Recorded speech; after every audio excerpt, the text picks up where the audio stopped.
Hi friends, வணக்கம். Welcome to சமையல். இந்த வீடியோவில் மழைக்காலத்துக்கு நல்ல தொண்டைக்கு இதமான ஒரு கொள்ளு ரசம் எப்படி பண்ணுறதுன்னு பார்க்கலாம். இதை சூடான சாதத்தில் போட்டுட்டு சைட் டிஷ்க்கு பெருசாக எதுவுமே வேண்டாம், ஜஸ்ட் அப்பளமோ துவையலோ இருந்தாலே போதும். அவ்வளோ டேஸ்டியாக இருக்கும். செய்கிறதும் ரொம்பவே ஈஸி தான். செய்ய ஸ்டார்ட் பண்ணலாம். ஒரு குக்கரில் 1/2 கப் அளவுக்கு கொள்ளு எடுத்துக்கலாம். இந்த கொள்ளில் கல் எதுவும் இல்லாமல் பார்த்து எடுத்துக்கோங்க. நான் கழுவாமல் தான் இப்போ சேர்க்குறேன். இந்த மிதமான தீயில வச்சு கைவிடாமல் நல்லா கிளறி விட்டு வறுத்துக்கணும். ஒரு 5 நிமிஷம் பக்கம் அந்த கொள்ளை நல்லா வறுக்கணும். இப்போ பார்த்திங்கன்னா நல்ல ஒரு வாசனை கொள்ளும் நல்லா வறுபட்டுருச்சு. ஸ்டவ் ஆஃப் பண்ணிவிட்டு அப்படியே ஆற விட்டுலாம்.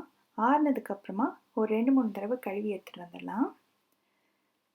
இப்போது இது வேகிற அளவுக்கு தண்ணி சேர்க்கணும். 1/2 கப் கொள்ளுக்கு நான் 1.5 கப் அளவுக்கு தண்ணி சேர்க்குறேன்.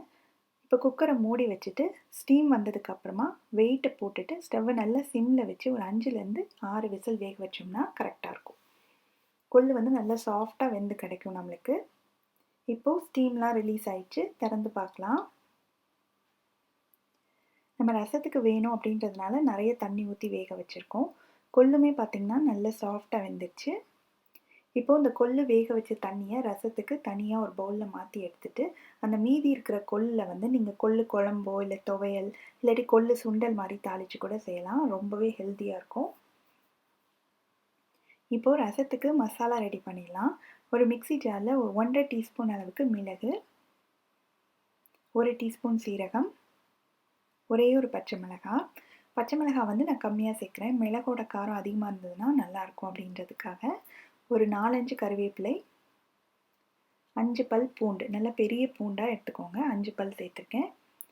இப்போ இது எல்லாத்தையும் லேசாக கொரன்னு அரைச்சி எடுத்துகிட்டு வந்துடலாம்.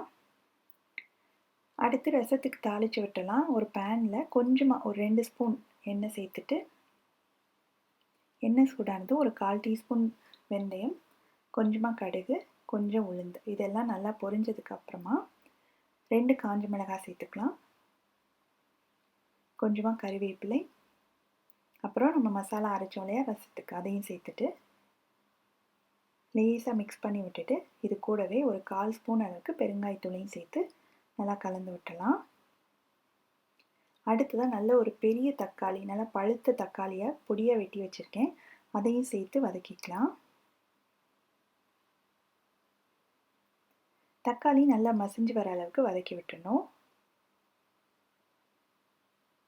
நல்லா தக்காளி சாஃப்டாக வதங்கிச்சு பாருங்கள். நம்ம கொள்ளு வேக வச்சு எடுத்து வச்சுருந்தோம்லே அந்த தண்ணியை இப்போ சேர்த்துடலாம். இது கூடவே ஒரு பெரிய நெல்லிக்காய் அளவு புளியை ஊற வச்சுருந்தேன், அதையும் கரைச்சி அந்த புளி கரைசலை சேர்த்துடலாம். அதுக்கப்புறமா நம்மளுக்கு ரசம் எந்த கன்சிஸ்டன்சியில் வேணுமோ அந்த அளவுக்கு தண்ணி சேர்த்துக்கணும். நான் கிட்டத்தட்ட ஒரு 3/4 கப் அளவுக்கு தண்ணி எக்ஸ்ட்ரா சேர்த்துருக்கேன். இப்போது இது கூட ஒரு 1/4 ஸ்பூன் அளவுக்கு மஞ்சள் தூளும் தேவையான அளவு உப்பையும் சேர்த்துட்டு நல்லா கலந்து விட்டலாம். ரசம் பார்த்திங்கன்னா ரொம்ப தளன்னு கொதிக்கக்கூடாது.